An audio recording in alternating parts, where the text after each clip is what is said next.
you, Savannah. Game 2 of our doubleheader to cap a full night of Athletes Unlimited softball here in Wichita, Kansas. Talking about Team Leech, led by Aubrey Leech. She went the young route alongside the All-American Amanda Scarborough. I'm Chucky Kemp. Those rookies performed last night. We'll see if they can do it again. Yeah, and I think they hit the nail on the head about these rookies being so fresh and so young, so that doubleheader that Team Leech played yesterday is not really going to affect them. But there were a lot of new faces for Team Leech in Game 2 of the doubleheader last night that stepped up, because that was a close game. It was a pitcher's duel. Game 1 was all the hitters, but in Game 2, it was a pitcher's duel that came down to just a couple of pitches. Montana Fouts got the start for Team Leech, and she actually got her first professional win as well. She had 4 innings pitched that she threw, only gave up 1 run, and then the 4 hits that she gave up. She looked sharp in her first game, her first start as a professional.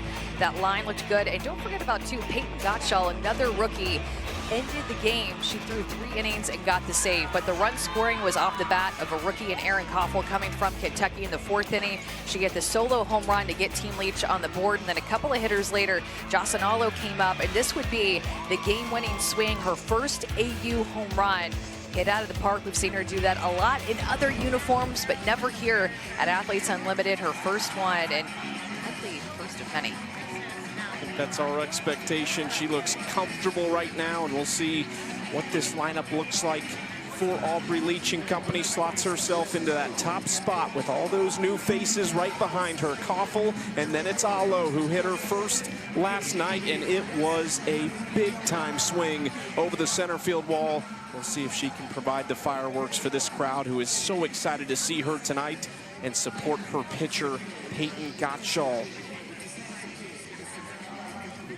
To get going, the spring chickens. You see the chickens there making their appearance. There's Erin Koffel getting ready to go behind Aubrey Leech. Leech is probably really familiar with not just the Tennessee players, but all the SEC players, having been a grad assistant for the Vols the last 3 years while finishing up law school at Tennessee, which she recently graduated from. The captain has been in this spot many times, so this is a comfortable spot for Aubrey Leech. I think she likes that role. I think it doesn't scare her at all. She kind of knows how she wants to run her team, having been on that side of it. I think Aubrey Leech is comfortable in any role. Honestly, you could put her in any defensive position. You could put her in any spot in the lineup. She could be captain, not captain. She is a great teammate and just a winner. She knows how to win, instills confidence in the rest of her young teammates that she has on this Team Leech team. Definitely be a big-time tone setter.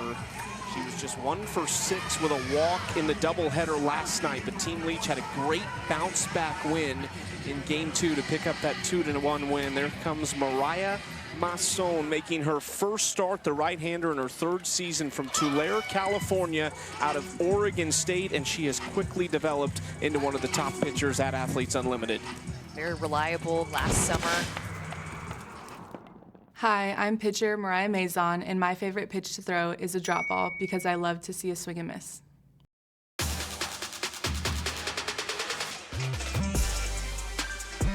On the lookout for that drop ball as well. She told me coming in to this season, she's been honing in on her changeup, a pitch that she'll also work in there, but that rise ball, drop ball, changeup, and screw are her best pitches. That drop ball will also be her fastest pitch. You see her ramp it up to 67, 68 miles an hour down in the zone.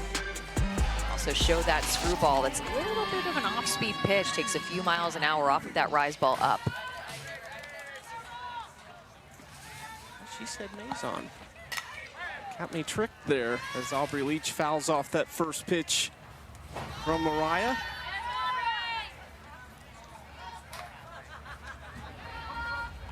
Aubrey went with both of those Tennessee players we talked about, Riley West and Peyton Gotshall, both on her team that she would have helped coach over the last couple seasons at Tennessee.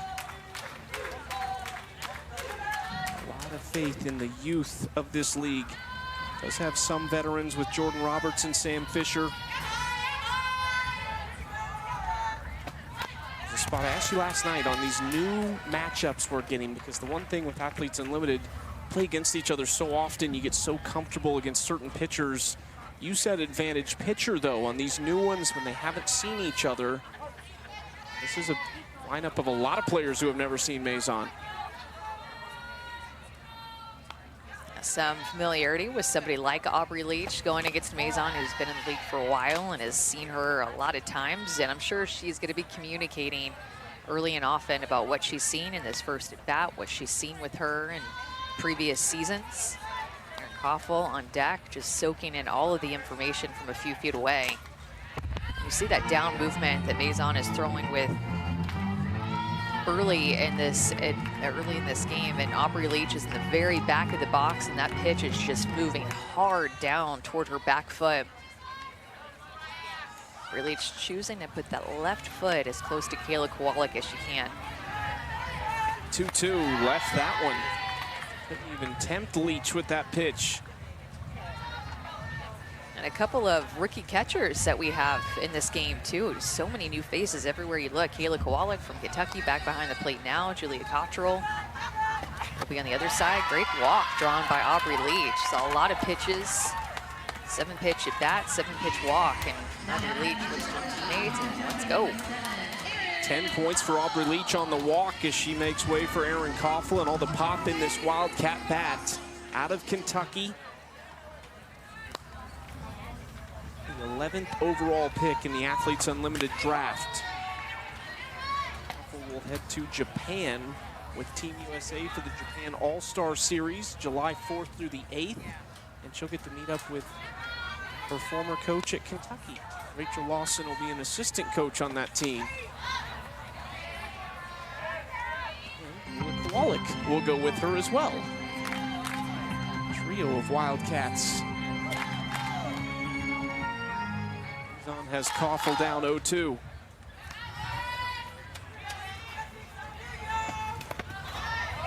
It's away from Kowalik, and wouldn't have mattered. Leech only got to second, but she kind of got tied up behind the plate with home plate umpire Rick Cohen.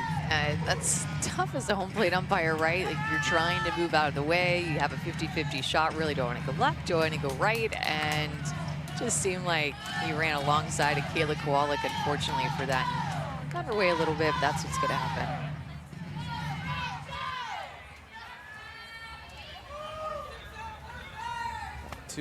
Maison needs an out here. Runner in scoring position already. We've seen some big innings early on. First and second innings had a lot of runs.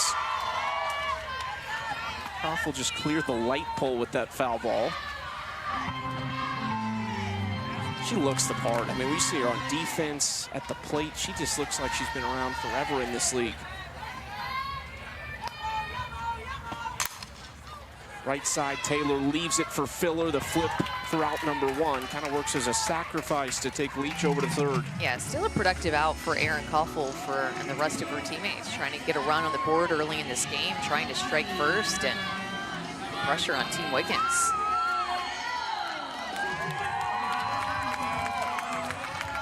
Leech 60 feet from home for Jocelyn Allo.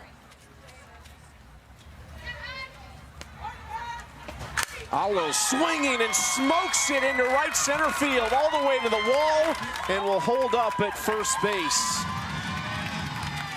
And the ball just comes off of her bat different.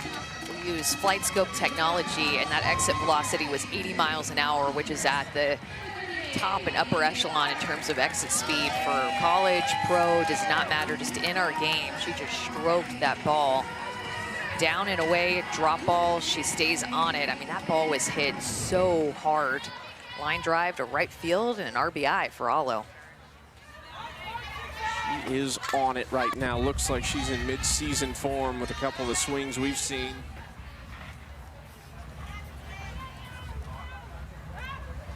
Klingler now stepping in. Second-year pro out of Washington, playing in her first Athletes Unlimited season. These two should be familiar with each other, both coming out of the Pac-12. Oregon State against Washington. Klingler, the 2022 Pac-12 Player of the Year, a 3-time All-American. Comes from a family of athletes. Her dad, Jimmy, the quarterback at Houston from 91 to 93, led the NCAA in passing touchdowns and total offense in 1992.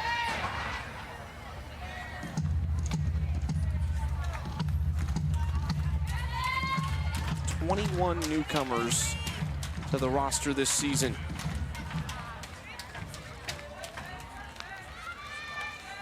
Maison has her down 0-2, off speed. In the shallow center field, long run for Filler, pops out of her glove. Can they get Alo at second? They can. So luckily, they still get an out of it for the second of the inning. Made a good pitch, got Bailey Filler out on her front foot, hit more off the end of the bat. And Filler was tracking this one down, ran for a long way too. You know that she's just thinking, all right, Bubba, where are you? Are you right next to me? But good communication to get that force out at 2 once it hit the ground. But you see immediately as Filler, that ball hit off of her glove, she turned right and looked at just to see where Bubba Nichols was. And that's scary, especially when you haven't played a game in a long time. That communication between infielder and outfielder on a ball like that, you just don't want to get trucked. Rule that a fielder's choice for Klingler, so she's at first base for Sam Fisher. 52, calling it a career. At the conclusion of the championship season later this summer. That number retired by her school, Loyola Marymount. Led the NCAA with a .492 average as a senior.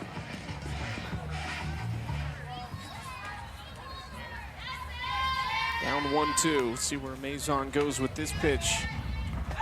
Goes up, Fisher with it toward Wiggins in left, and she makes the play on a hard hit ball by Sam Fisher. Team Leech on the board. They split their doubleheader last night. Team Wiggins hoping to follow suit and respond with a win.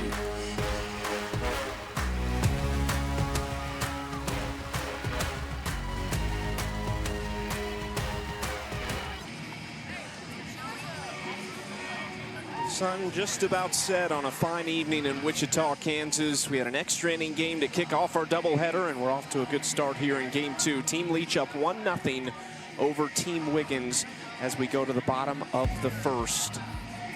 Megan Wiggins, pretty easy to decide what to do with her lineup. Not a whole lot of changes. Bubba Nichols stays at the top.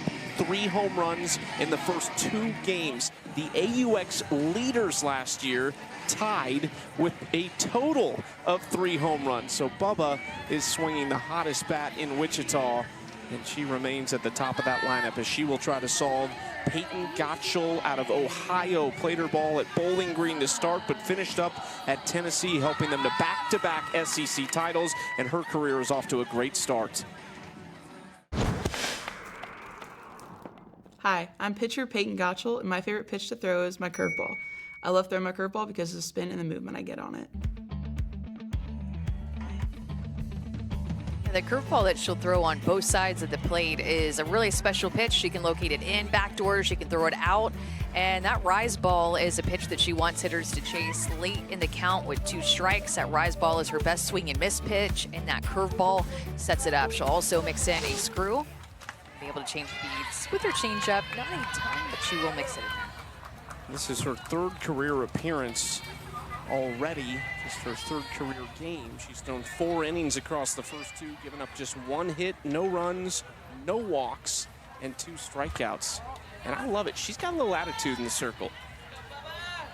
She does. Even her walkout song when she was playing at Tennessee is just some like heavy metal, serious stuff, and so she listens to pregame too. In the center field, coming on is Mackenzie Clark, who makes the catch.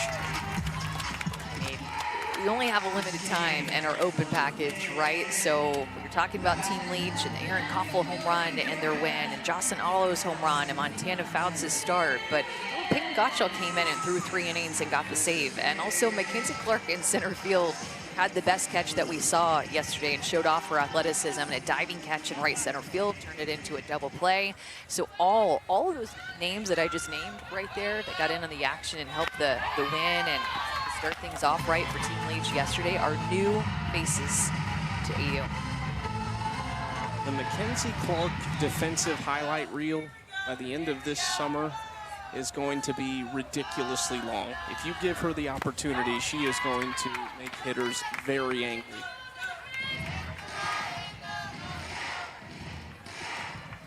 it's an entire rookie outfield that Team Leech has. I mean, they're so young with Riley West in left field, Mackenzie Clark in center, and then Morgan DeBoard in right. So many new faces in at shortstop and also back behind the plate. A couple of rookies and then a new face in Bailey Klingler too. So, I mean, really, when we talk about the youth on this team, it is all over the field, on the dirt and in the grass. Second base and third, they're only veterans. 2 to Wiggins, down and away for ball 1.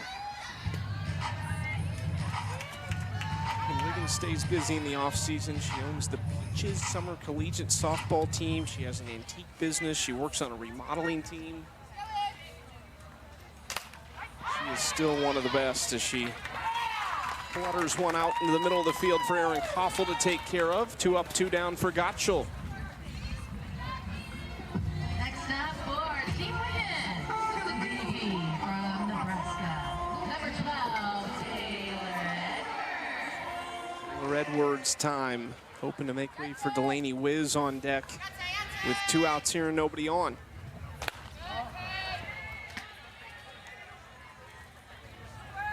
Those inning win points on the line every inning of Athletes Unlimited, so 10 points could be going to Team Leech if they can hold Team Wiggins scoreless. Edwards fouls it straight back. She stays hot too. Now, she's hit a couple of home runs. We were talking about Bubba Nichols in this lineup, but Taylor Edwards hit a grand slam last night and then a home run earlier today off of Kaylani Ricketts, coming from the left-hand side, just a line drive over the left field wall. Team Wiggins came out, got the early lead, a 5-run inning.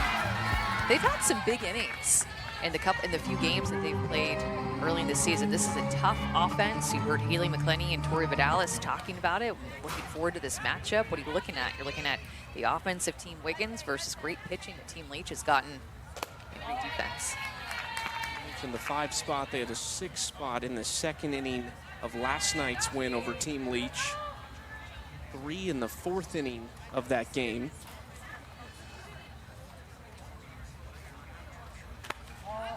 Two just misses, full count now to Edwards. That curveball that's that pitch that Peyton Gotshall will go to, and it just cuts so far across the plate to these right-handed hitters. Got her on the rise ball. And Gotshall looks really good to start her career. And that is her best swing and miss pitch, is the rise ball. Remember we talked about it. It's her curveball, it's her favorite pitch, the rise ball, the swing and miss pitch.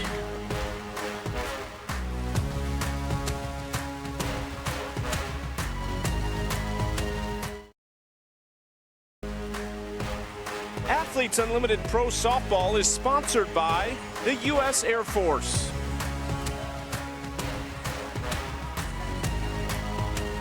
Back in Wichita, Kansas, inning number 2 coming up between Team Leech and Team Wiggins. Team Leech collecting those 10-inning win points in the first. We have our star in the stands tonight. It is Jessie Warren, the former Florida State star. Jessie, we're loving the crowds here, the atmosphere. How are the players enjoying it?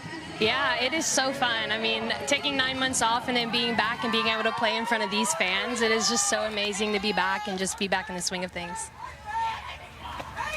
Jessie, you guys had such a good game last game against Team Wiggins. What was it like to compete in that one? It went extra innings.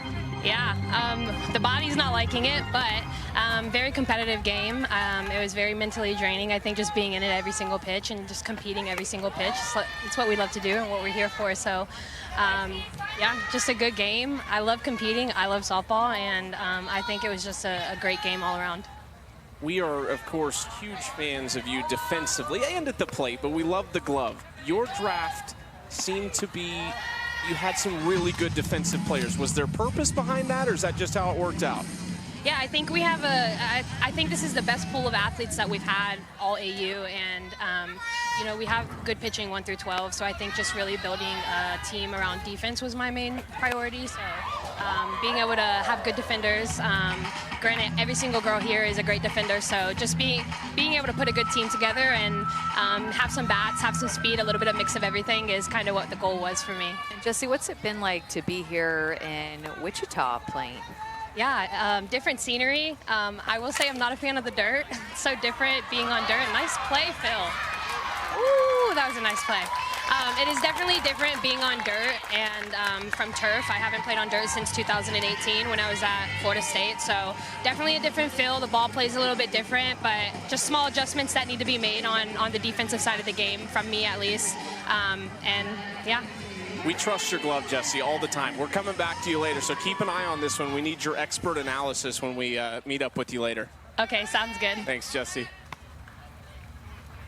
She's loving the glove work from Andrea Filler. Close to a really nice play there to get Julia Gotshall at first, but it's an infield single. Yeah, these athletes, they want to win, of course, but they're also each other's biggest fans, it seems, and just fans of the game and good plays, good hits, good swings, good pitches, all the things. They respect each other because this level of play out here is truly top-notch. You just have so many big names out on defense and up at the plate and the circle. It's just such good softball at different level. Jesse Warren drafts me knowing that she likes to have defense on her team. I'm feeling real good that she thinks that way. As that's airmailed into left field. Wiggins going to try to get to runner going to third. Close play. Gotshall is safe. Great hustle, and it also allows Riley West to get up to second. I'm just talking about the good defense, and then an error is committed.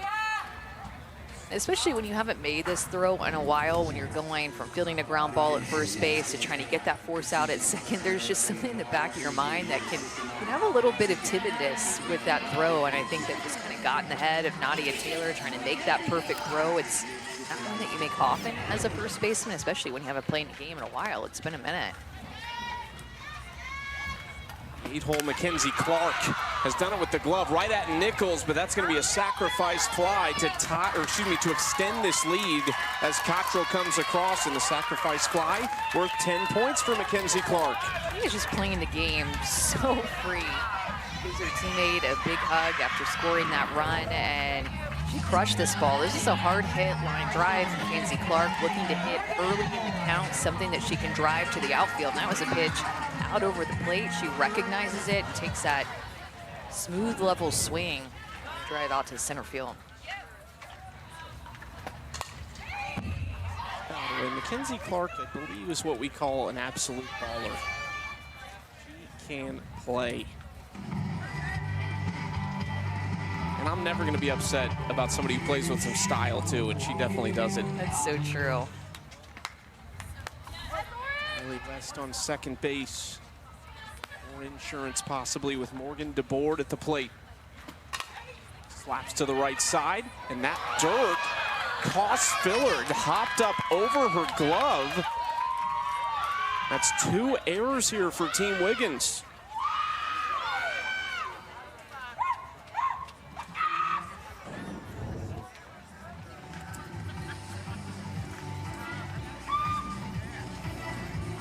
See this. That's tough. I mean, playing on the hop, but it just seemed like it rolled up her glove. But again, it's so different than when we play in Rosemont and Chicago. A lot of true hops with a turf infield, and then coming here and playing with a dirt infield. It's definitely much different for the infielders. And to keep a note, or to keep in mind, I should say, the outfield still is turf.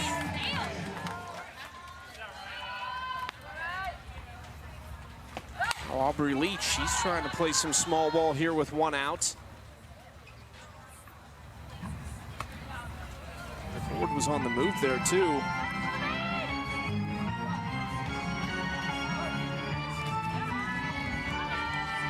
Could have been out of this inning. Not even allowed that run to score. It was a leadoff single, but then West reached on an error. Clark had the sac fly, and an error allows DeBoard to get to first.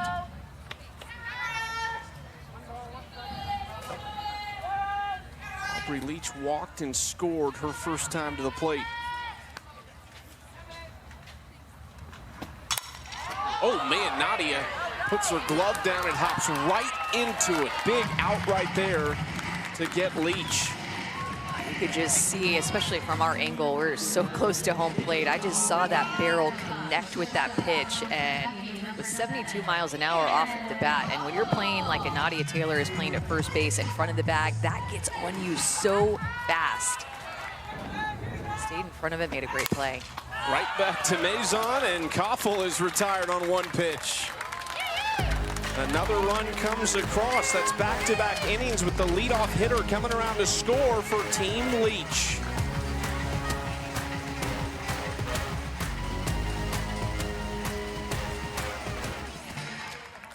Two 2-0 Team Leech up on Team Wiggins, trying to avoid being swept on their doubleheader day here of Series 1 in Wichita, Kansas. Let's take a look at the Game 1 MVPs brought to you by the U.S. Air Force.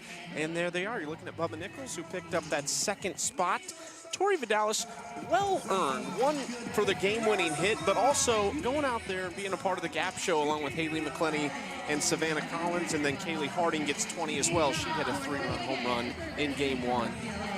And a good point about Tori. A couple of hits in that game and a ground rule double that maybe should have been a home run, but I mean, her clutchness at the end of the game is what earned her that first place MVP points.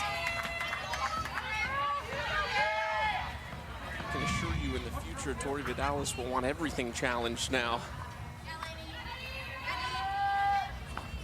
Amy Wiz leads things off here in the bottom of the 2nd. 4-5-6, ground ball left side, long throw for Gotshall.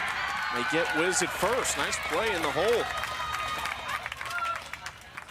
Erin Gotshall has just been so quick on her feet. You can tell that she just came from a college season where she's getting reps every single day because of just how quick she is. And that's what I noticed about being at ground level with her. Watch her feet move over to this quickly, then plants in the ground with her right foot, makes a long throw. She made that play look easy, but that takes a really good arm and it takes really good footwork.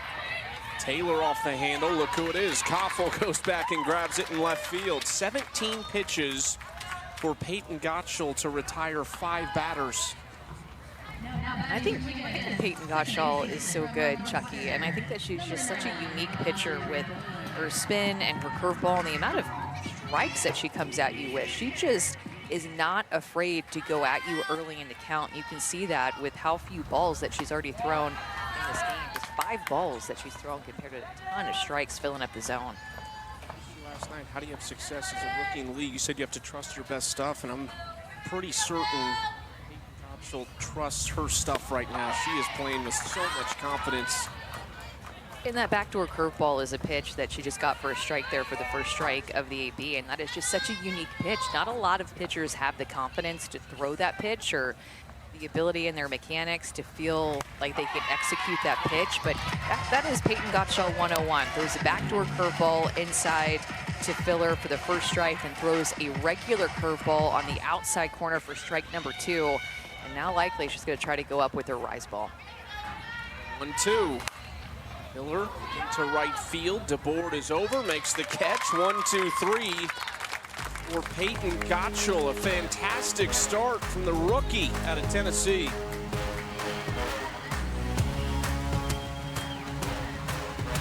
Wiggins going to the 3rd inning, and Jocelyn Allo coming to the plate. Well, we hyped her up as the big star, and she is as advertised. Hit a home run last night, her first of her AU career, but she's just so strong. And it's difficult to get her out because it just always seems like there's no holes in her swing. She can hit bad pitches, she can hit good pitches, and I mean, she really hits the ball harder than most other athletes in the league. Some of our big-time home run hitters here in Wichita. Allo, the all-time leader in NCAA history with 122. Carly Spade second with 103. Got not just the top Husker with Billy Andrews, but the second one in Taylor Edwards as well. Edwards, the DP in this game for Team Wiggins. Gosh.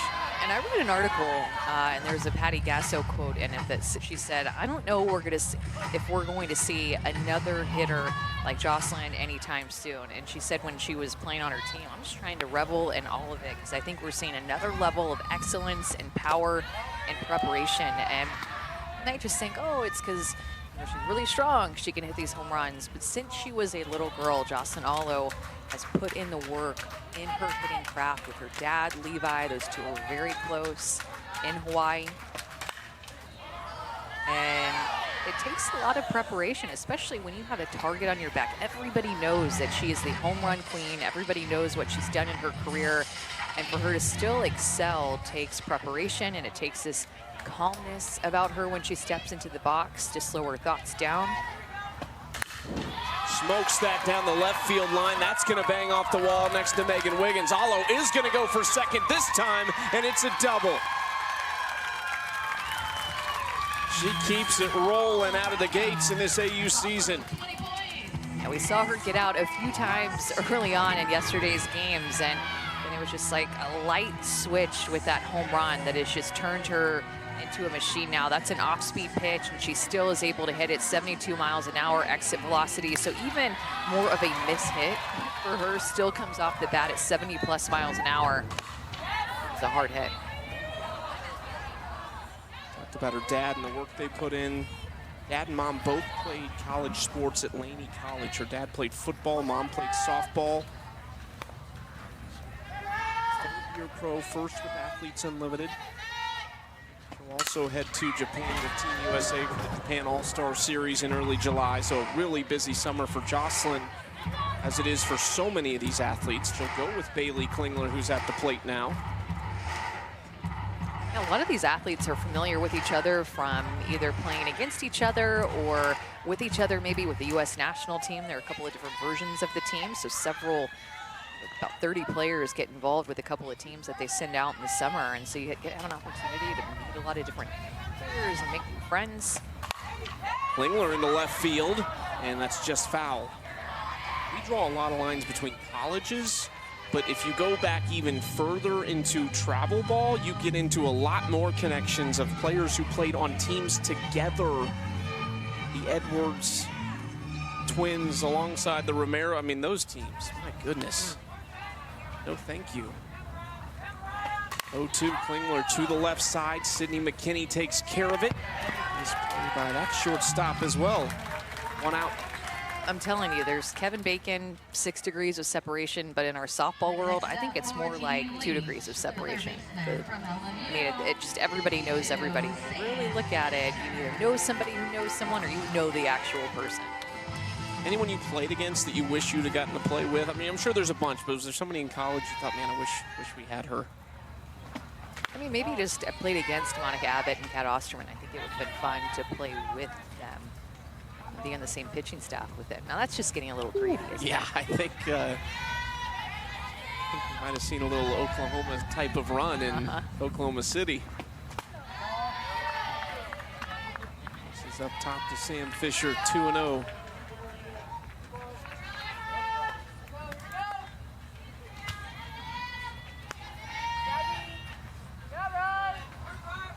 Still looking for her first hit, playing in her 3rd game of this AUX season.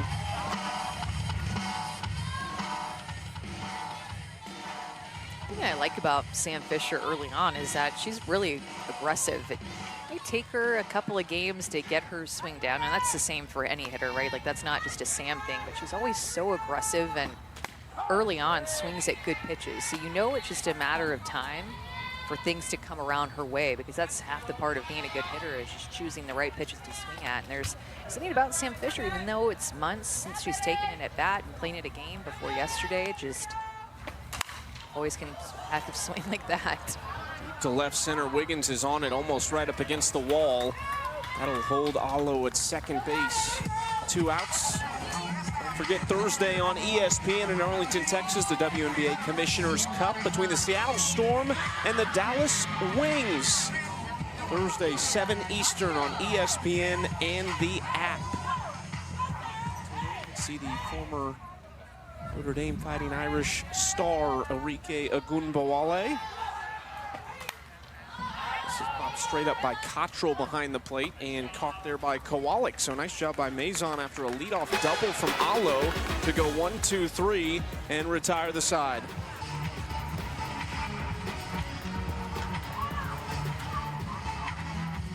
Chance for Team Wiggins to cut into this narrow Team Leech lead. 2-0 as we go to the bottom of the 3rd. Let's go into the game with the U.S. Air Force and Sam Fisher. Let's play the game! 1, 2, 3. Let's play the game. That music stopped and got real loud. Way to make something happen, baby. You. Get rid of it. Nice! Yes! Good. So good. Oh, I love kind of is this for you? I love visiting you. Yeah. Good. Rolling, rolling, rolling, rolling, rolling on the river.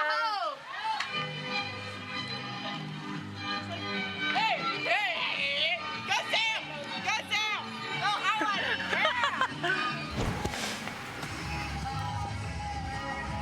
Oh, it's so good. Speaking of people you would want to play with, there's Sam Fisher. Always keeping things loose, and I'm actually shocked of being her friend and knowing her love of Taylor Swift. I'm surprised there were no Taylor Swift mentions in that mic'd up, but maybe later. Are you a Swiftie? I'm not a Swiftie, but I do like Swift. Wow, look at this. That was swift down the line, if I might.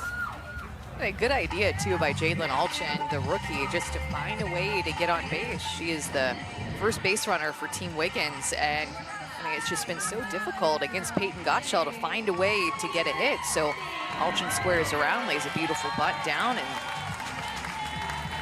Sam Fisher can't make a play. Second career hit for Jalen Alchin. It off for Sydney McKinney. Heard from Sydney how happy she is to be back in Wichita. She's known here. You don't have to announce that she went to Wichita State. If they hear her name or see her in this park, they know who it is. Proud to have played here at Wichita State. It's hooked everybody up with kind of the to-do list, the must-sees in Wichita.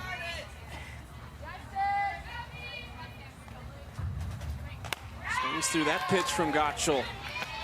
There's a lot of these little girls who are in the stands, their favorite player. A lot of them are, of course, from the local area, and so when she played at Wichita State, a lot came to know her, and rightfully so. I mean, she made her name known of what she did and where she finished in terms of a lot of offensive categories for Wichita State. Batting average, run, she had the speed. I mean, you could rely on her defensively, of course, at shortstop, just a true leader, and, you know, was top 10 finalist for National Player of the Year in 2023. An assistant coach at Marshall under Morgan Zirkle. He's also in this field, played in game one tonight. Sydney hit a career .451 average. She was the #1 pick in last year's Athletes Unlimited draft.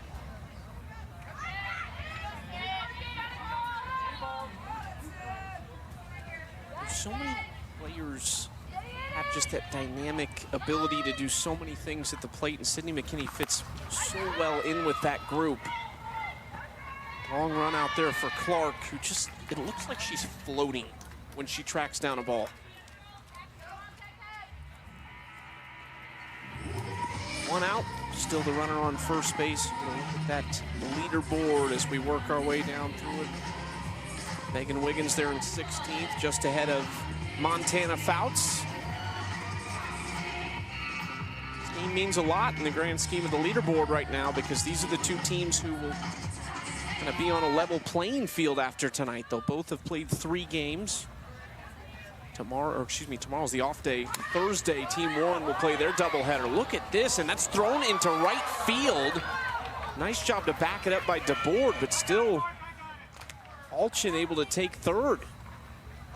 I think that should probably go down as a base hit, too. I don't think they were going to hit Kowalik. Yeah, I agree. And a couple of, in my opinion, bump base hits, just using the short game with Alchin's speed and then Kowalik's speed. There is speed down at the bottom of this order for Team Wiggins, which is exactly what she wanted. Some power mixed with some speed in her lineup. But, I mean, we saw how difficult of a throw that is to make for Julia Cottrell because of the angle of throwing around the runner. That is not an easy play for a catcher at all, with the way that Kayla Kowalik just deadened that ball out in front of home plate. Julia feeling like she needs to throw around Kowalik to make that throw to first. And props to Morgan DeBoard for being in right field, for being exactly where she needed to be. They are going to make a quick pitching change here. Pretty solid start for Peyton Gotshall, but the small ball gets to her, so Gotshall makes way for Montana Fouts. Her second career appearance is coming up.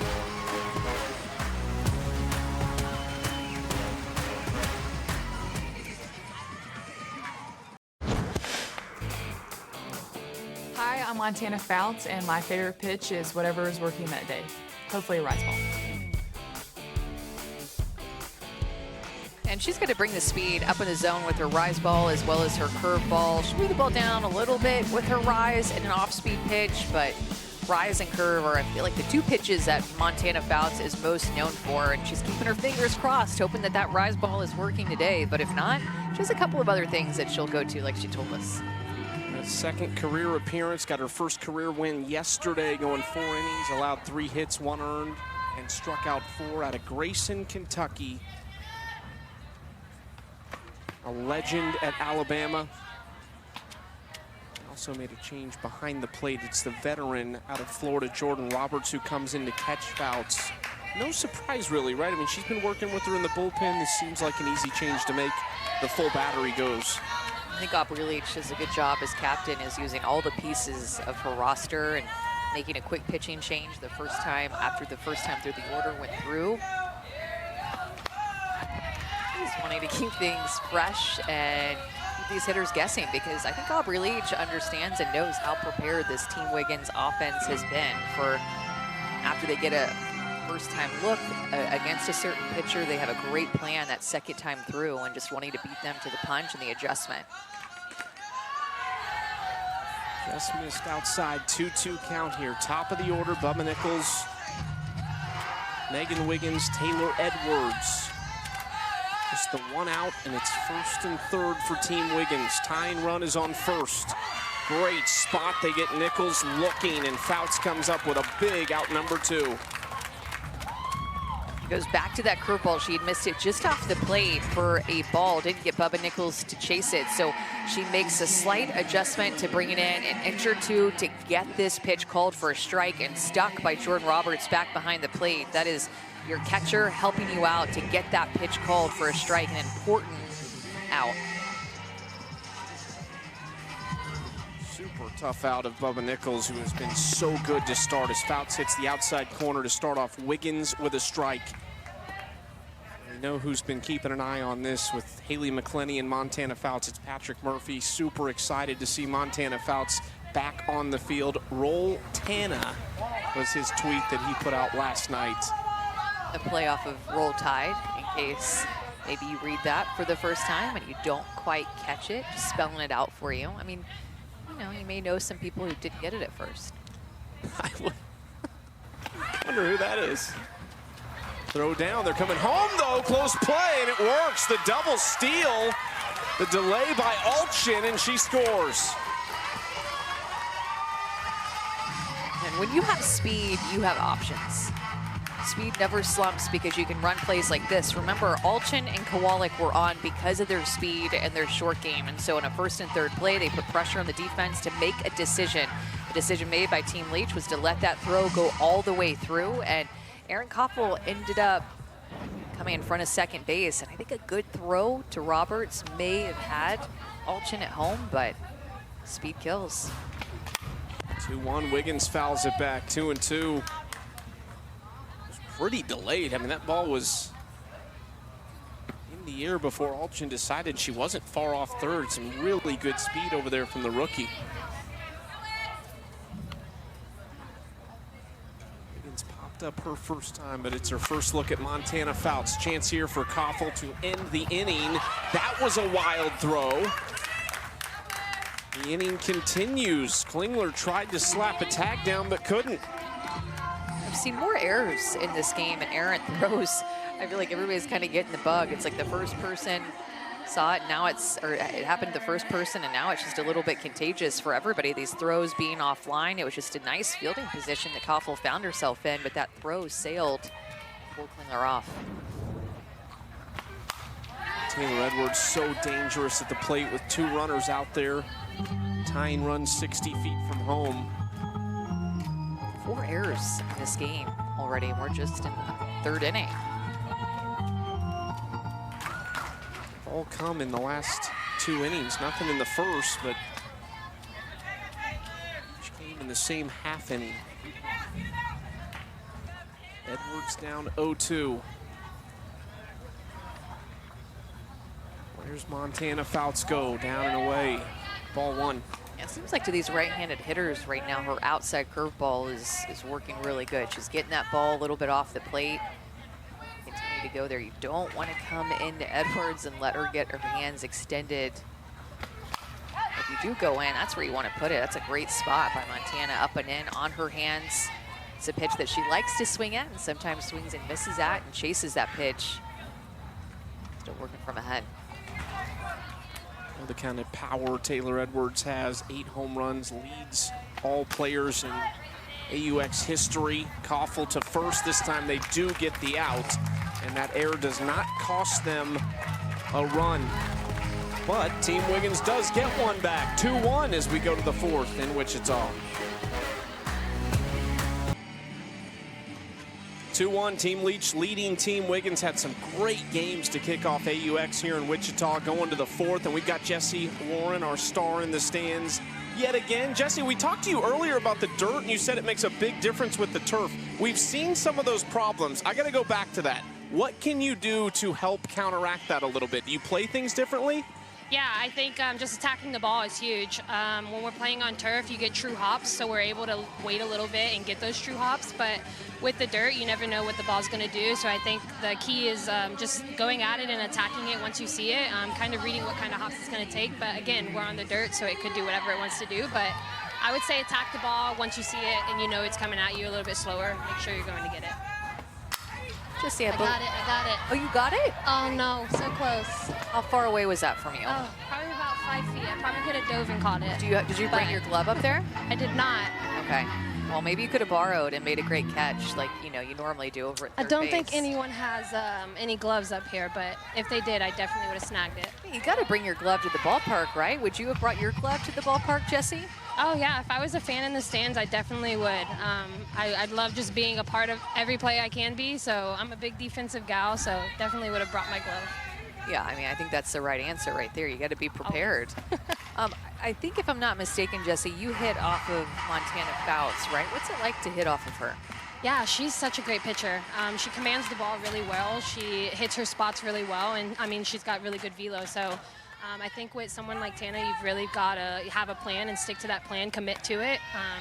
And unfortunately, I didn't do either of those yesterday, so she got the dubs on those, but such a competitive pitcher, someone I love competing against, and it's like a cat and mouse game, so just being able to hit off of her, she makes me better, so I really like competing against her.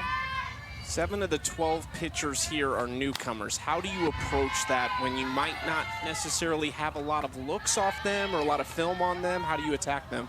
Yeah, that's the hard part. I think, you get into a college setting and you have, the day-to-day scouting and watching pitchers throw pitches on film, and we don't have that. Granted, we do have what we have from ESPN that we can go back and watch, so I've been really trying to go back and see what these pitchers have been attacking righties with and kind of going off of that, coming up with a plan, and then sticking to that plan is the big part, and sometimes that gets a little bit hard and difficult, but when you can commit to it and commit big, good things happen. Always appreciate your perspective on the game, Jesse. Thank you so much. You're done for the night. You can go home and ice up for your doubleheader tomorrow. Thank you. One more thing, I just want to give a shout out to Coach Alameda. Happy birthday. It's her birthday. Love you, miss you. Wish you were here. That is awesome. Thanks so much, Jesse. Of course. About Lonnie Alameda earlier, the longtime head coach at Florida State, national champion there. Happy birthday, Coach. We didn't know it was her birthday when we were talking about her. We would have wished it to her before. But yeah, happy birthday, Coach. She's probably out working somewhere. Oh, I'm sure. These college coaches in the summer, you might think, oh, games are done. Break time, and nope, it's time to go out and get some recruits. Already seen some big movers in the transfer portal. A number of players here that you see have played 2 or 3 years at one school, finishing somewhere else. Lindsey Clark at the plate, not one of those, and Mariah Mazon, not either. Oregon State and Clemson. Ball from Clark for strike 1. taking a big hack and a 3-0 count, huh? Oftentimes like, oh, I'll see what happens here. I'll just take this pitch. But that was a pitch that was down the heart of the plate. You saw Mackenzie Clark take a big swing at it, knowing that it was a mistake. She's been fearless so far. She just really played her game. Out in the outfield and center field and up at the plate, swinging free, laying down a bunt a couple of times, using her speed. We have a 5-tool athlete. It's Mackenzie Clark. 3-2. Popped up. Filler takes control. 2 outs. Well, today we have a special celebration of pride in honor of LGBTQ+ Pride Month. AU is committed to creating a fully inclusive environment for fans, players, staff, and all who come to support Athletes Unlimited sports seasons. AU does a great job giving these players a voice, encouraging that. It's a player-ran league. They make the big-time decisions. Just thinking a second ago, we talked a lot about the newcomers. I think this whole group has just a renewed energy entering this season. It just feels like they jumped in, fearless, ready to play.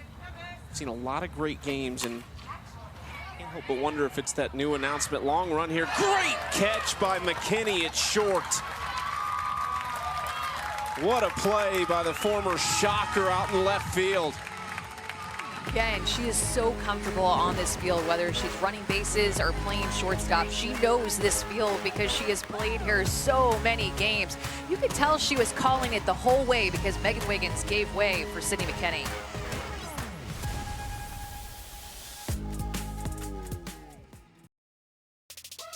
Who's going to win the season? I don't know if I could tell the future, but I know it's going to be a tough race. I think a rookie might win this season. I would love to see Montana Fouts win it. That would be cool. I think Kaylani Ricketts is going to win. She's nasty. Like, I hate hitting off of her. Haley McClenny. I know I feel like I answer this every year, but she has been so close every year. I'm going to go Alyssa Denham. She's been in the top quite a few times. I feel like she's so close. I think it's open to anybody who's willing to step up and take the reins.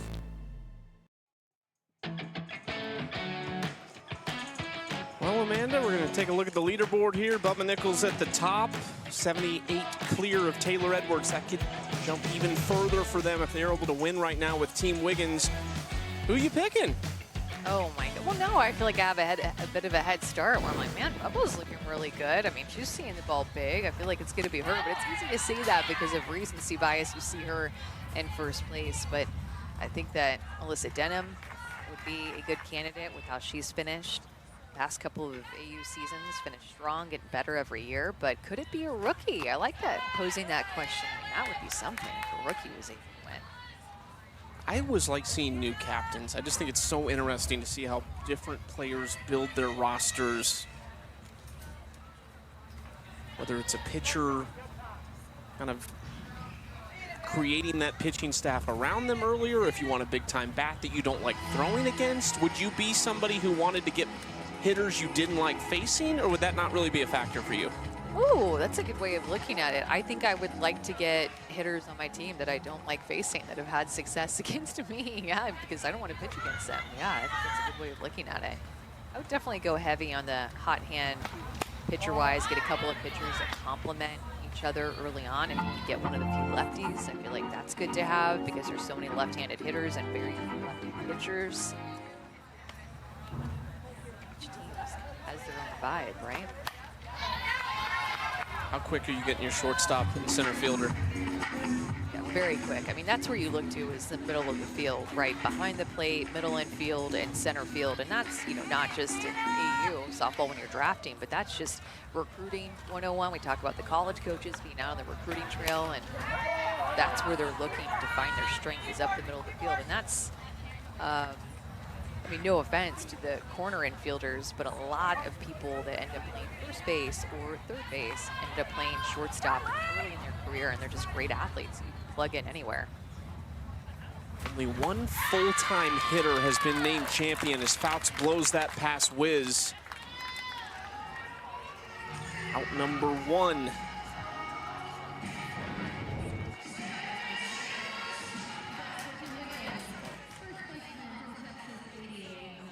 rise ball up in the zone and got her to chase.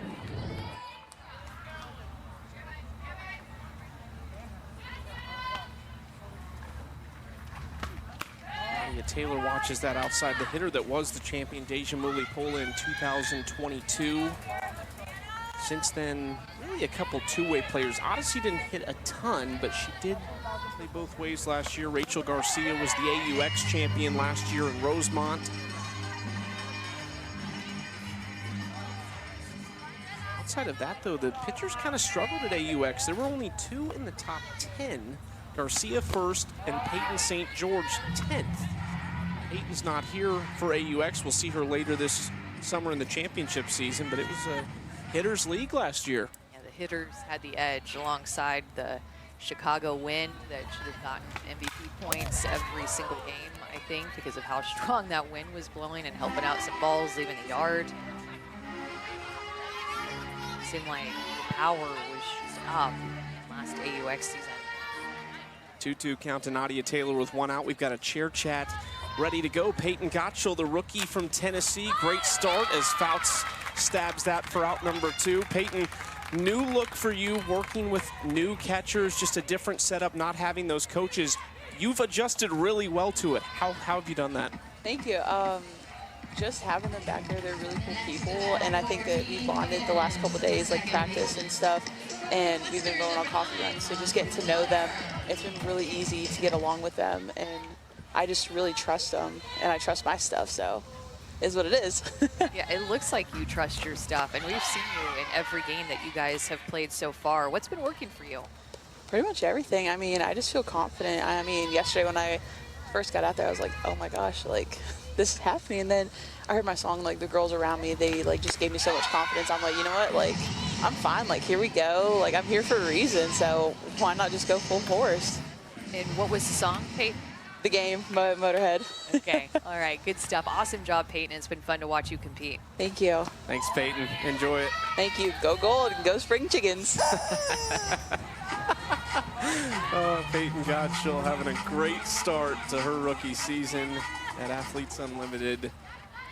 We like this pitching staff coming in. Those 12 pitchers that make up the roster for AUX. We were really excited to see what they can do. And tell you what, we're seeing it certainly from Peyton Gotshall and Montana Fouts. The pitchers have looked really strong. I feel like they've owned their strengths like we were talking about coming in and commanded those strengths, which is so important because you can own it, but you have to be able to locate your pitches against these hitters because they go up with a plan, and if you miss on the plate, they're looking for that mistake out and over the plate. 3-2, Filler watches. Great take from Andrea Filler. It's 10 points for her on the walk. And that is the tying run now on first base for Jadalyn Alchin. Hey, on to the pitch this Saturday on ESPN, Racing Louisville FC against NJ Gotham FC, who leads the league in the goals against average. WSL Soccer coming your way, noon Eastern on ESPN and the app. Alchin swinging at that first pitch, sends it foul for strike 1.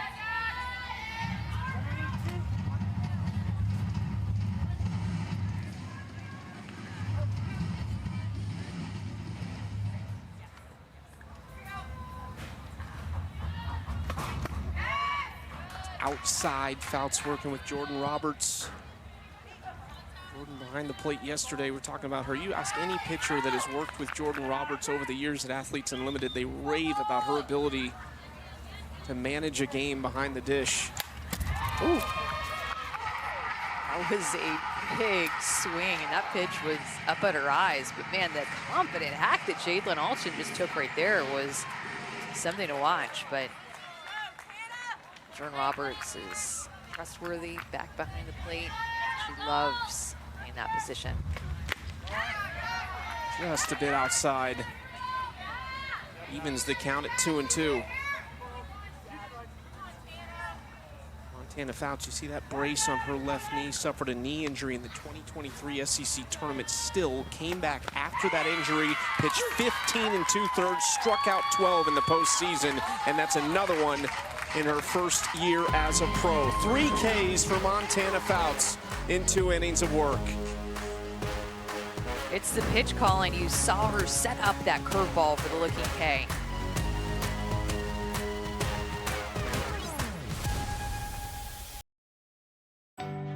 An infielder from Kentucky, Aaron Gotshall.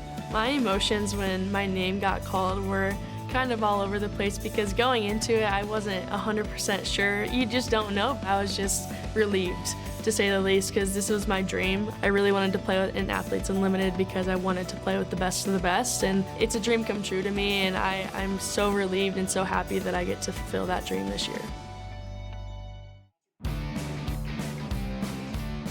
It's not hundreds of players being selected by Athletes Unlimited. It's 15 draft picks this year. Aaron Gotshall was number 11, finished her career at Kentucky as the all-time leader in home runs and RBIs, and she is fitting in very well at the professional level so far.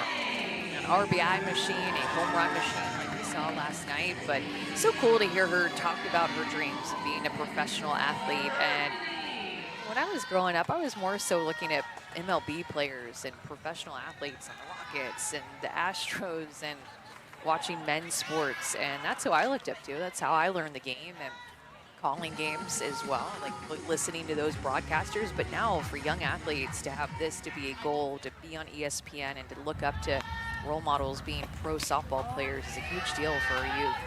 And Savannah has more.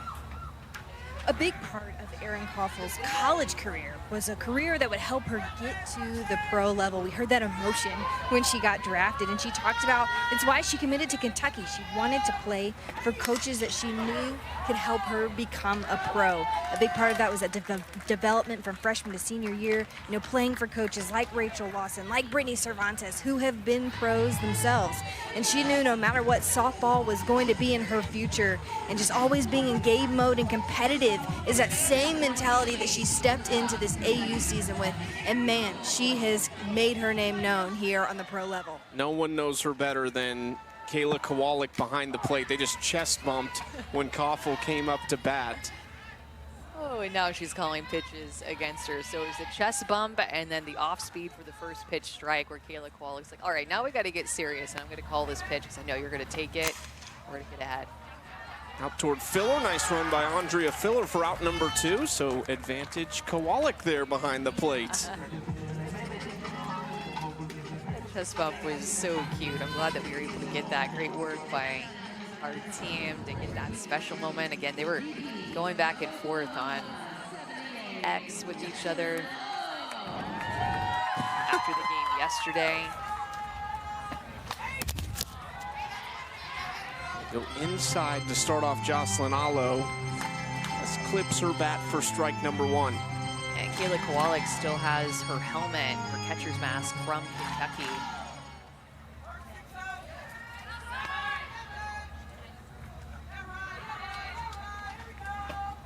Inside, Kowalik had that great swing yesterday. I mean, great contact. She kind of reached out, hit a double into left center field, and she posted it on her X account and said, mechanics out the door. Yeah.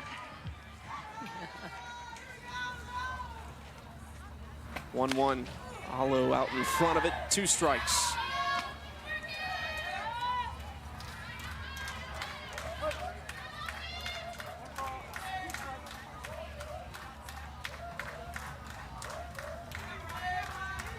One-two pitch. Inside, ball 2.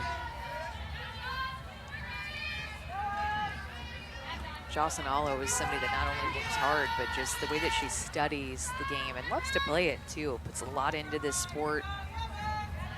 Studies craft, studies pitchers. On top of that one to Maison, who retires Allo. 1-2-3 for Maison. She has retired 9 straight now as we go to the bottom of the 5th. 1-run game.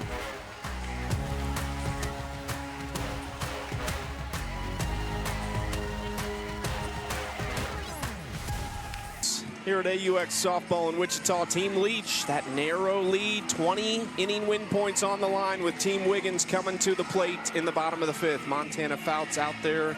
This is what she's done in just 2 appearances, 6 innings, 3 hits allowed, 1 earned and 7 strikeouts. How would you like the chance to win a softball signed by Jocelyn Allo and Montana Fouts? Now you can. Go to auprosports.com/sweepstakes to register today. 2 greats in college softball over the last 5 years. Montana Fouts also hosts numerous camps throughout the fall, kind of all around the country, and has some players come in to help her with some of those, and one of those players is Jocelyn Allo, so they're familiar with each other and ended up on the same team here in Series 1. A couple of players with some big followings there that I'm sure the young players that go to those camps are just beside themselves that they get a chance to be around both of those players. The fans noticed those names when they were announced on opening night. And he sends this into left field, long run and a dive, but I think West might have stumbled before she got to it. Just over her head. She had such a good beat on it too. You could tell that she wanted to make that catch, and then she ended up just tripping or slipping, or just her footing just wasn't right underneath her right before she was gonna go and dive right there. Outside to McKinney that time. Sydney's from Norburn, Missouri.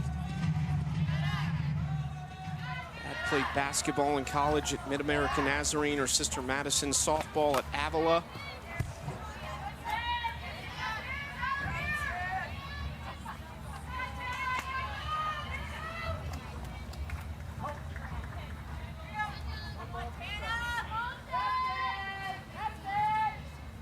Fiance Bailey Lang is actually a facilitator here for Team Warren. We saw them in game 1 on opposite sides that time.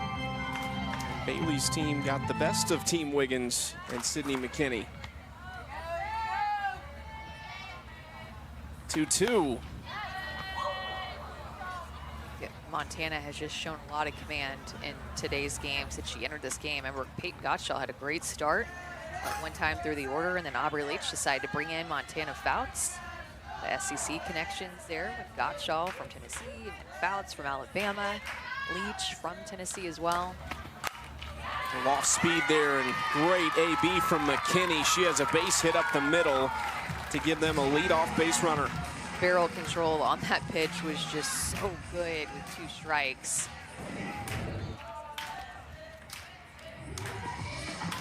Wasn't even a full swing, but look at her just hang with this pitch long enough, almost like a keep my feet still slap that went right up the middle of the field. That is just such good barrel awareness and control by Sydney McKinney. Speaking of, Kayla Kowalik, who you talked about last night, has that split grip. McKinney hesitated for a moment, but still easily able to take second base.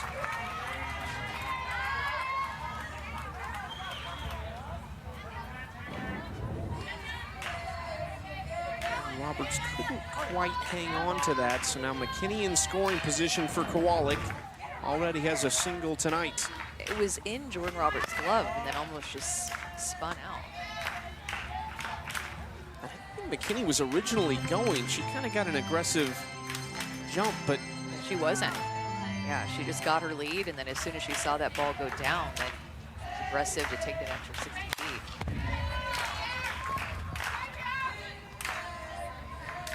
Kind of grimaced, maybe wanted that one back, but 2-1's the count.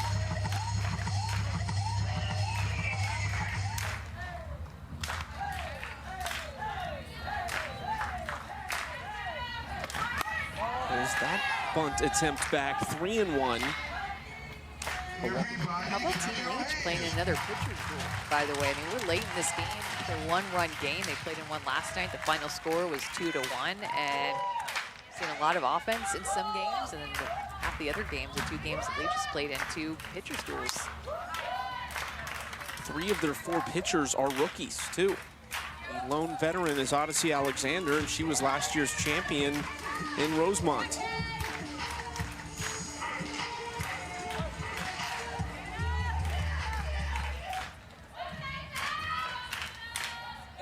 Team Wiggins has had at least a 5-run inning in both of their first 2 games as Kowalik goes down, fouls that off her foot maybe. Ooh. It's gonna hurt. Drop ball inside, and gotten some outside pitches too, where she's trying to foul it off, where kind of lost her bottom half, but her barrel sticks with it.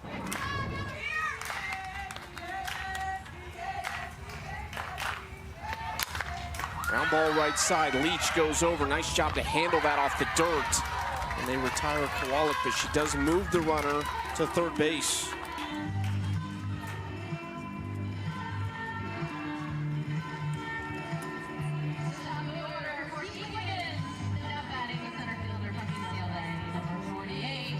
Back to the top of the order. Bubba Nichols, a rare sight to see her 0 for 2 at this point in the game, the way she swung the bat so far. Holds back on that first pitch upstairs.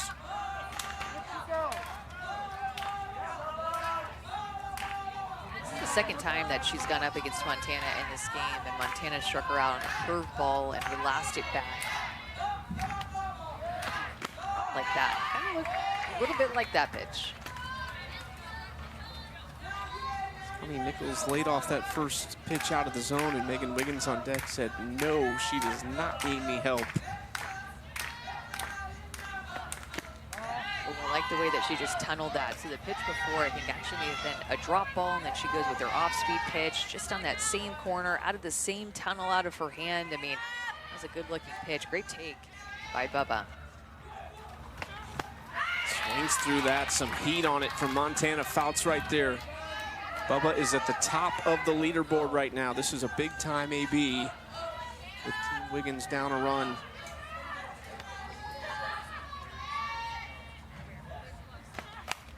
Goes up and gets this into shallow, kind of left foul territory. Sam Fisher has it, 2 outs. So Montana eventually, when she throws against Bubba Nichols, this is a pitch sequence. She eventually wants to get to that curveball to get ahead. But I think she thought Bubba Nichols was going to go up looking for that pitch. For the first pitch, she actually throws her a rise ball to just change her eye level. Up in the zone there, and then she goes low and away with her drop ball. And then this off-speed pitch, just a close miss. Then Bubba helped her out on that 2-1 pitch, got her back into the count. That was a 2-1 hitters count. Bubba has been very aggressive in those hitters counts, but that swing and miss is what helped get Montana Fouts back into the count and then eventually get her out with a jam pop fly. Wiggins ground ball to Leech. She takes care of it again, and that is big time right there from Fouts to Strand McKinney on third after that leadoff single. 30 rollover points about to be on the line after zeros in back-to-back innings.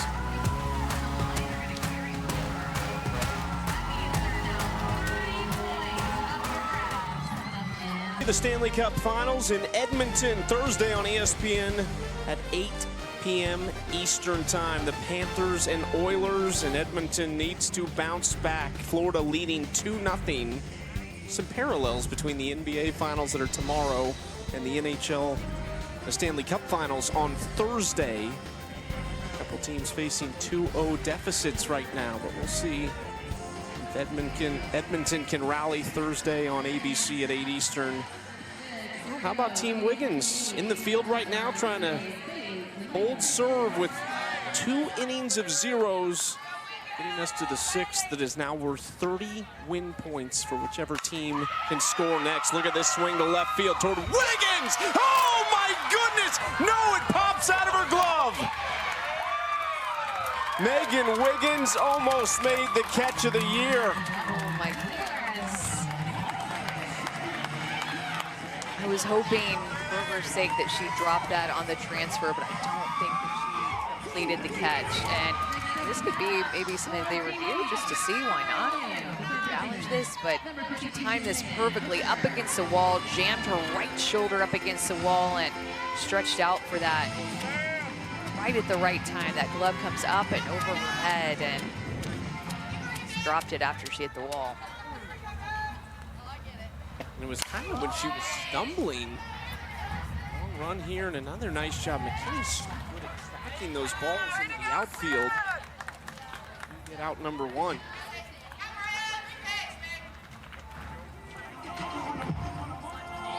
was a double for Bailey Klingler.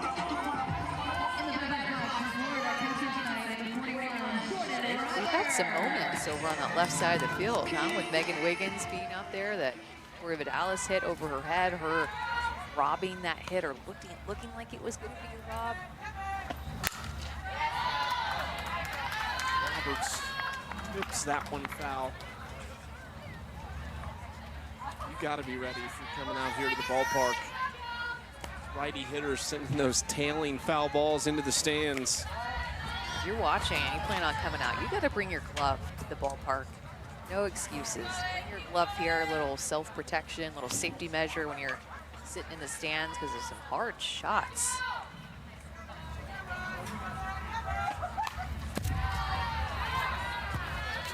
1-2. He's on working on the longest outing in Series 1 so far. 5 1/3 has allowed just the 2 runs coming in the first and second innings. He had retired 9 straight before the Klingler double. First pitch framed up by Kayla Kowalik, who hit the seat catch for the first time. That was a great pitcher's pitch, just a little bit off the plate. Great call by our home plate umpire.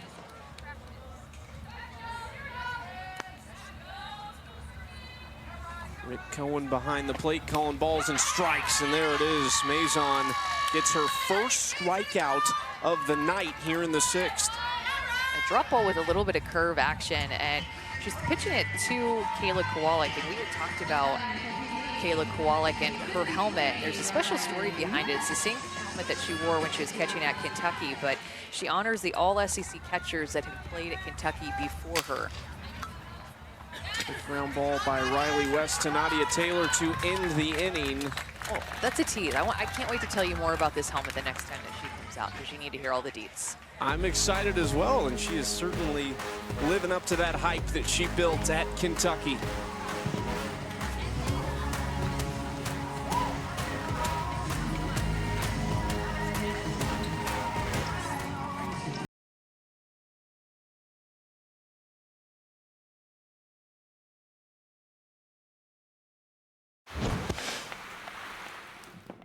Hey! Hey! Hey! Hey! Hey! Oh! Now you're ready. Now you're ready. Go! Go! Hit the ball. Hit the ball in. Hey! B-A-B-A-S B-A-S-C-H-I-T base. No! Hit the ball in. No! Hit the ball in. No! Hit the ball in. No!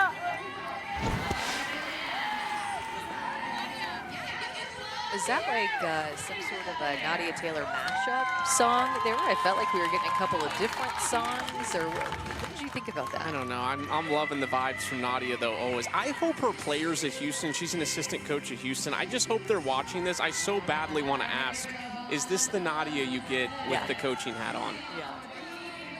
But you never know. I mean, you could put on a different coaching hat, a different aura about you, but I think Nadia Taylor having fun is just kind of who she is all the time. It's Kayla Kowalik she was just talking to right there. Taylor Edwards leading off the inning, swings through that pitch from Montana Fouts down in the zone. Drop ball is working for her tonight, and she is just locating so well tonight.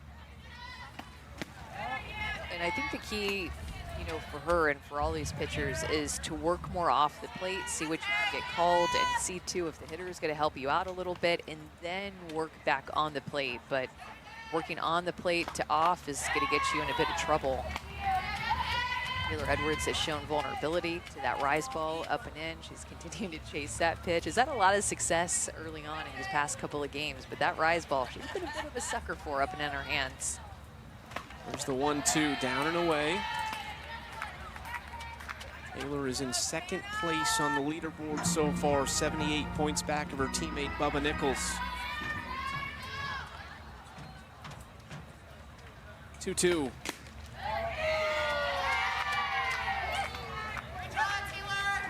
Goes right back to it, and Taylor Edwards is like, I'm not swinging at that one again. I've swung at, 3 or 4 the past couple of games. I'm gonna learn from my mistakes. Full count to start the bottom of the 6th here for Montana Fouts against Taylor Edwards. Edwards fights it off into the stands.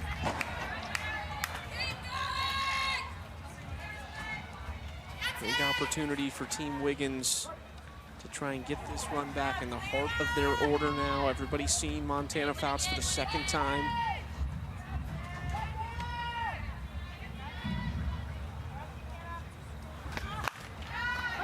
Just foul.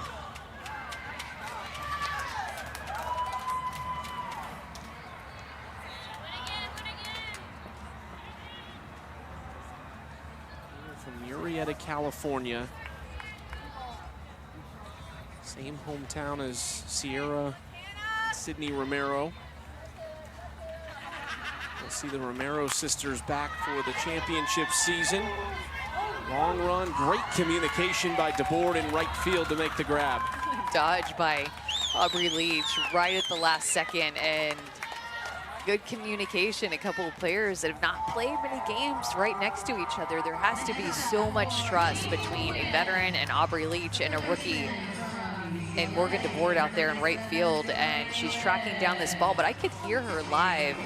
Last minute, ball, ball, ball, ball, ball, and then last minute, Aubrey Leech gives way for the rookie.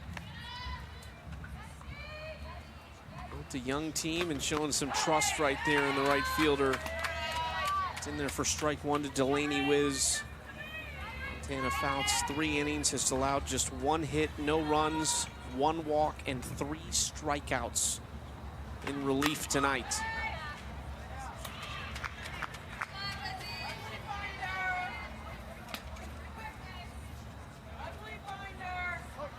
For Montana Fouts through that perfect game, the Women's College World Series. That was against UCLA. Delaney Wiz was on that team. And to throw a perfect game at the World Series.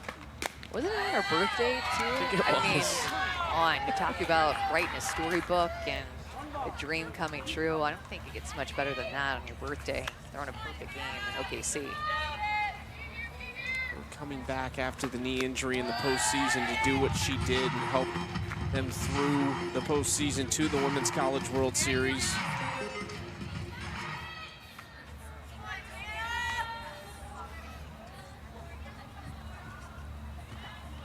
Two-two. Gets Wiz to swing. Did she foul that? Okay, just a little bit of a tip on it.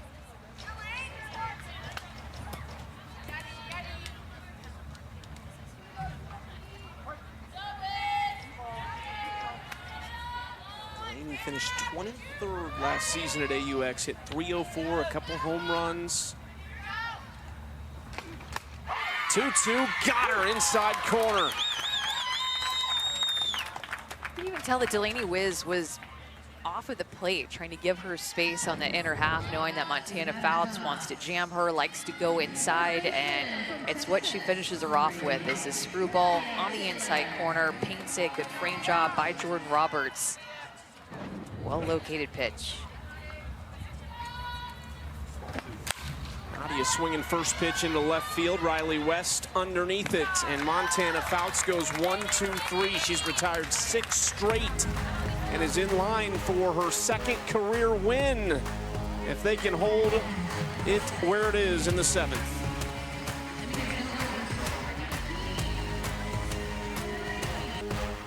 Athletes Unlimited Pro Softball is sponsored by the U.S. Air Force.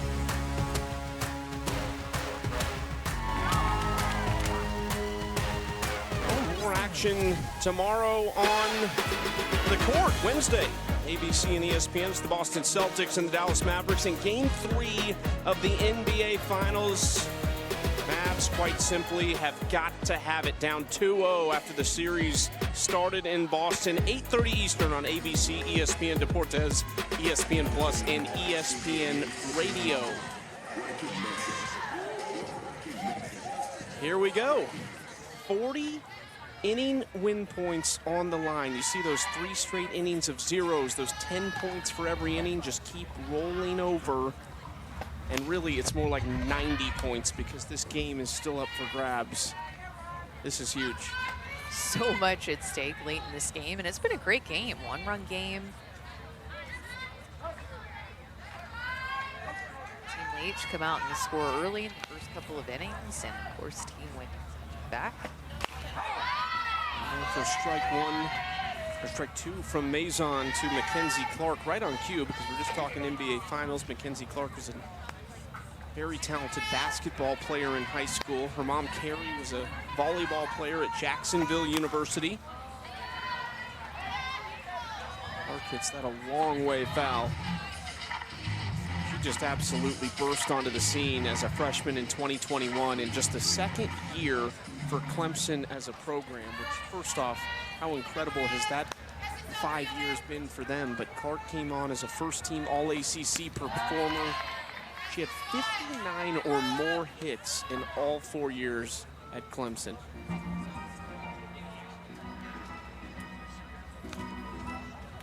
Really special to be a part of that Clemson program, just getting it off the ground, and got to be in a lot of first for the program, like playing in the first super regional and first national seed, and just, I mean, those are the big ones, but nevertheless, all the first wins, like every single first that you get to have as a program. It's been cool for Mackenzie Clark to be a part of some of those. Ooh, heads up. Her teammate Valerie Cagle, who was the National Player of the Year last year, was the first overall selection in the Athletes Unlimited draft. Just maybe get to see a reunion in the championship season. We'll see if it all works out. As that leaderboard again. Look at this piece of hitting into right center field. That's going to go to the wall. She has tons of speed around second. Look at Clark go. A triple.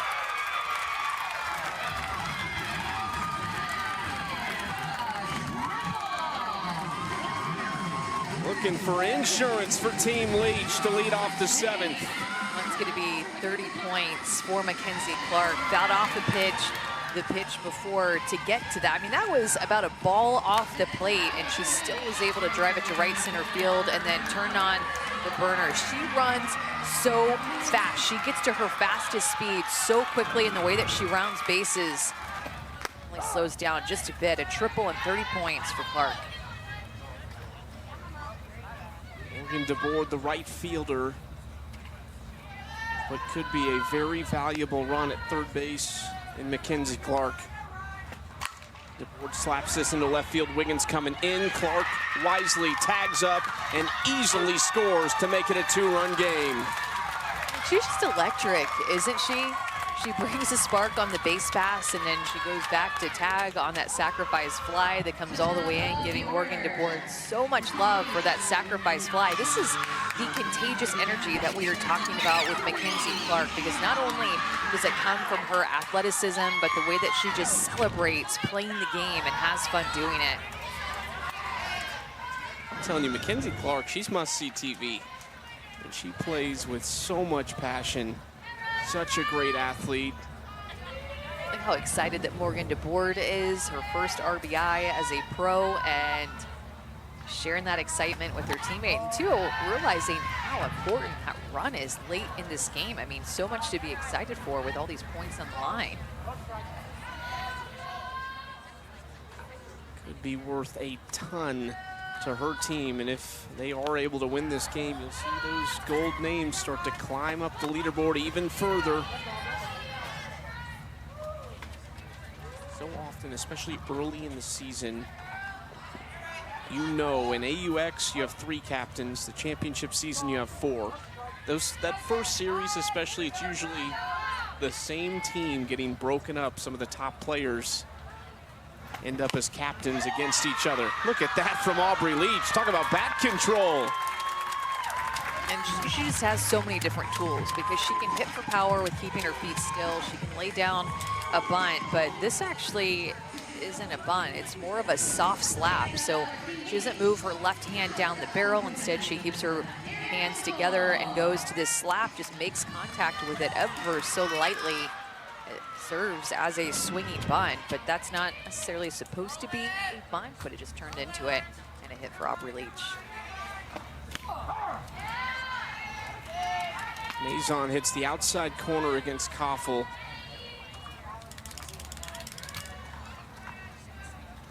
Tell me if I'm wrong here. Do you feel, I mean, I'd see players like Aubrey Leech and Sydney McKinney, all these lefties that I feel like 10, 15 years ago, those were just slappers.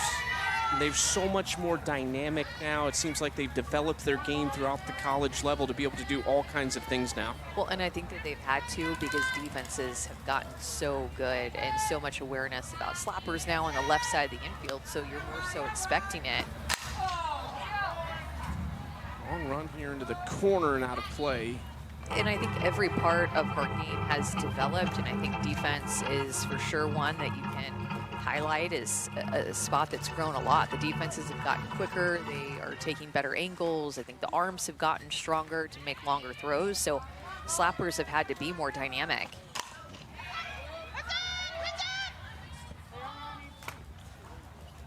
Did you feel like it's easier to zero in on how to pitch a slapper, maybe if you know that's all they can do? Yeah, I used to feel like I could just get them on an outside pitch over and over and over again and just move that pitch a little bit with my screwball or drop ball off the plate. Because oftentimes they'll pull their front shoulder out, just anxious to get to first base, but it's much more difficult to pitch someone and defend against someone in the left-handed batter's box if you're worried about a bunt and a slap, and for them to keep their feet still and swing away. I mean, that is so tough to play defensively. Awful ground ball left side for McKinney, goes to second. Nice play there to get the lead runner Leech, and there's 2 outs.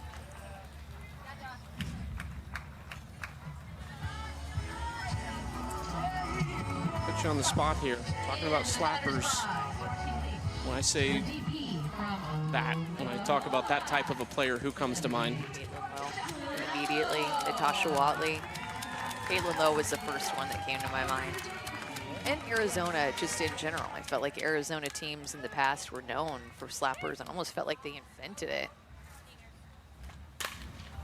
They had a hard infield to go along with it, too, that they like to use the ground with. And they had all those speed or all that speed, and I feel like 1, 8, 9, or 1, 2, and 8, 9 in the order were always going to be slappers with some speed that were just going to fly down the line.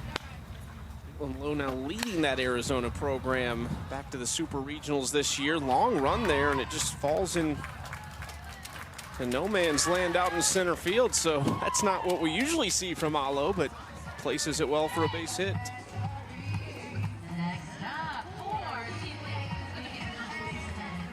Yeah, Bubba Nichols was playing pretty deep in center field because of respecting the power of Jocelyn Alo. And then she just loops it right in front of her. And when you have the power of Jocelyn Alo, you're not expecting defensively, speaking of how to play somebody defensively, you're not expecting for them to hit the ball so much in front of you. You have a long way to go to catch it.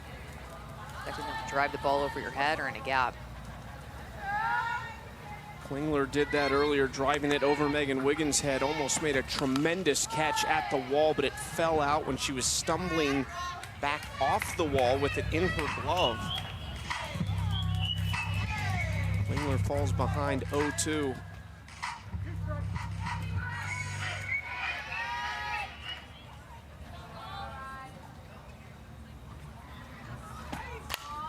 Mazon gets her to reach for one. Wiz will make the throw to first. And that'll strand 2 runners, but another one does come across, and it's Mackenzie Clark. She is electric. The triple comes around to score on the sac fly. Team Wiggins will need at least 2.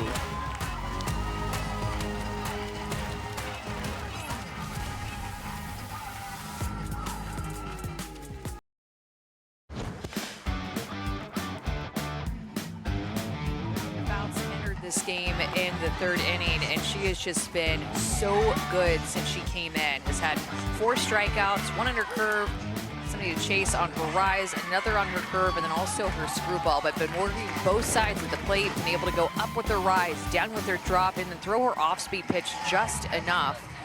She has just given up 1 hit, no runs. I mean, what an outing for Montana Fouts, who got her first professional win in last night's game and is looking to double that tonight.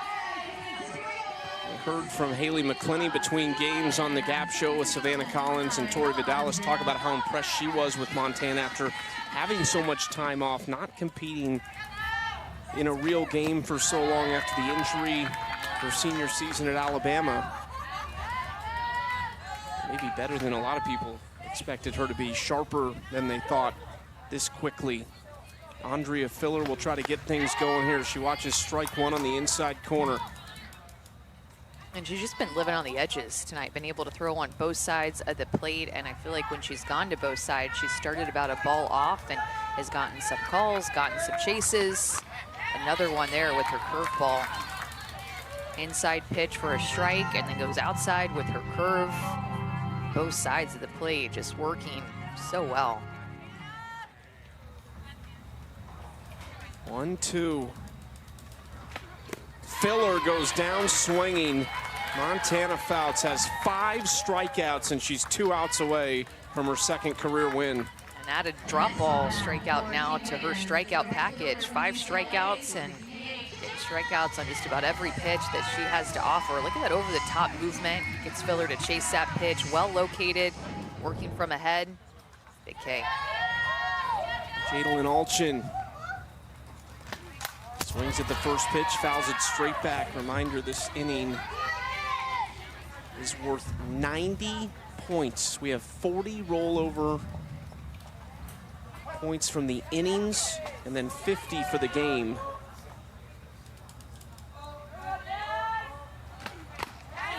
Alchin swings through that 0-2 count now for Montana. And the location of that pitch, just about a ball off the plate, gets Alchin to chase that pitch.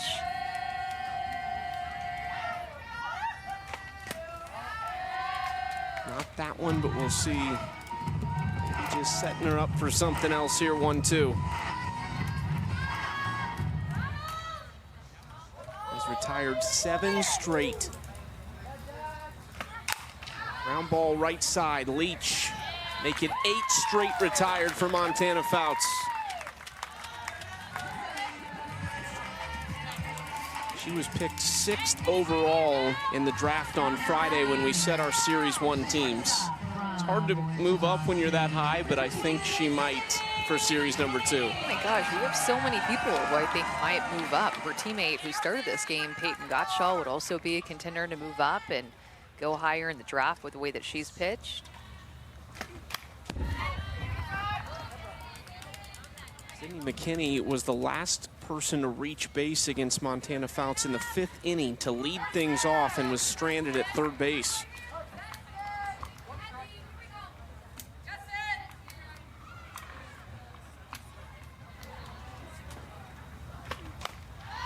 Sydney fights that off, and Fouts is up 0-2 in the count. 1 strike away from a big win for Team Leech.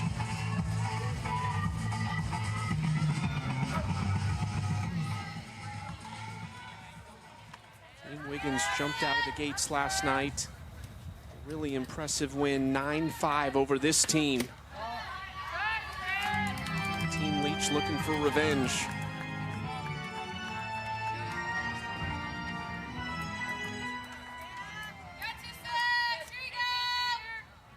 They could improve to 2-1 in Series 1. McKinney, left side, well placed into left field. It's ran down by Gotshall, and McKinney will play it safe at first base. And it's hits like that that prove that Sydney McKinney was one of the best hitters in college her last couple of years, and why she piled up the most hits out of any collegiate player in a couple of years that she played. Because, I mean, how do you defend that? You feel like you made a good pitch, and all she does is just get her barrel and pokes it over to the left side. But that is why she is a hits leader for the Wichita State program and one of the best to ever put hits together collegiately in D1. She led AUX with a .429 average last season in her first ever professional action. Now Kayla Kowalik from New Braunfels, Texas. First season with AU, all-time hits leader at Kentucky. Montana has given up just 2 hits in her outing, and both have been off the bat of Sydney McKinney. Able to put her away.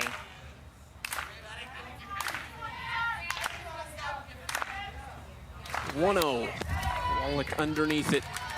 And if you're Kayla Kowalik, you're thinking that you are going to get a pitch to hit in this at bat. And I think that's why you're seeing her swing big like that, knowing that Bubba Nichols is on deck, who has hit 3 home runs already in the games that she's played. That's yesterday and today.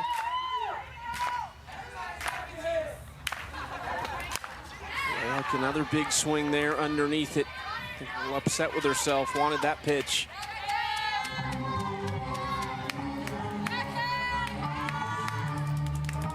One-two count. Tying run at the plate in Kowalik.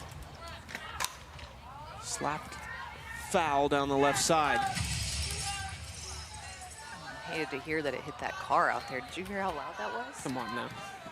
Come on now. It's getting late, huh? Well, almost 11 o'clock here in Wichita, Kansas. Another 1-2 from Montana Fouts.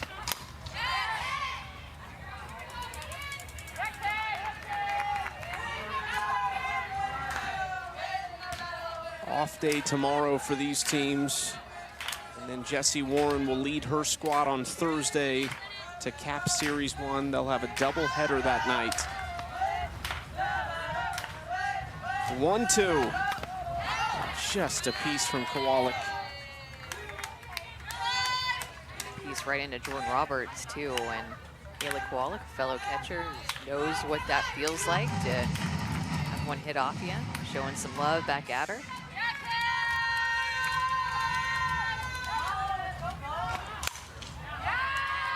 Kowalik just will not go down.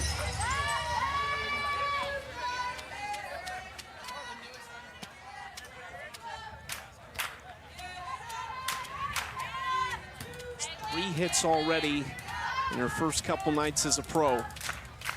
Could use another one here. Not gonna happen. Fouts gets her looking. Strikeout number 6, and Montana has her second career win, and that secures 90 points for everybody on Team Leech.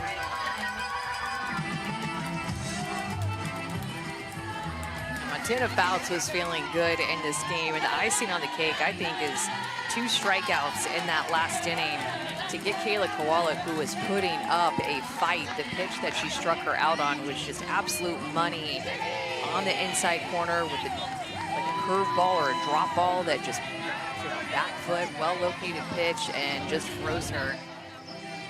That's what I'm talking about with that pitch location. This is how she located really all night on both sides of the plate. But Kowalik right on top of the plate leaves little room for error on the inner half, and Montana Fouts just puts it exactly where she wants to. Team Leech knocks off Team Wiggins. Big fist pump from Montana Fouts. She is back. 3-1. The win for the gold team as they improve to 2-1 in Series 1 of AUX here in Wichita, Kansas. And you got to get the winning team picture as well, of course. We're off tomorrow. Check out the NBA Finals Game 3 in Dallas. And we will be back on Thursday night, another doubleheader to cap off Series number 1. Here is the leaderboard as it stands before those win points get added. Bubba Nichols, Jocelyn Allo, Aaron Koffel, your top 3. But that is without MVP points and without win points to be counted. You see Montana Fouts, Mackenzie Clark there, Peyton Gotshall, a lot of players who can rise on that leaderboard. I have an idea. Do you want to do this again on Thursday? Maybe take a day off tomorrow and meet right back here in this spot on Thursday for a doubleheader? What do you think? You know how to sell it, don't you?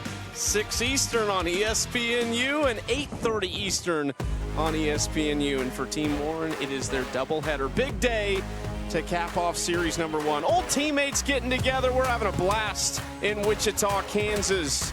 The stars have been on display. They have not disappointed. We can't wait to see what this season holds. What a night for Amanda Scarborough, Savannah Collins, Haley McClenny, Tori Vidalis, and our entire crew. Thank you so much for joining us, everybody. We'll see you on Thursday.